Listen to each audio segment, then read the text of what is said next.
দেখতে পাচ্ছে এই যে আমার আজকে বাবার বার্থডে, মানে আজকে আমার বাবার বার্থডে, খিচুড়ির বার্থডে। তো আমার বাবা এখন এই যে কাটবে, তো কেকটা কাটবে। চলো বাবা খিচুড়ি কাটো,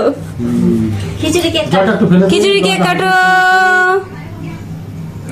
দারুণ সুন্দর একদম হয়ে রয়েছে দেখো।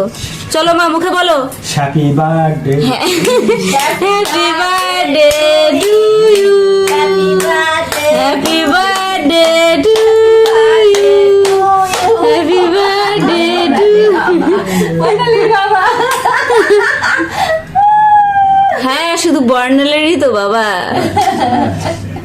না এবার মাকে একটু খাই দাও টুক করে। হ্যাপি বার্থডে খেয়ে নাও। আগে তুই যে যা হ্যাপি বার্থডে সে। এবার মাকে দাও একটু। ঠিক আছে খিচুড়ি বার্থডে, খিচুড়ি বাটা হচ্ছে এখানে, খিচুড়ি বাটা চলছে। ওকে তো গাইস কেমন লাগলো এই তোমাদের এই কেকটা অবশ্যই কিন্তু জানিও। ভালো আছে কিন্তু, হ্যাঁ খিচুড়িটা খেয়ে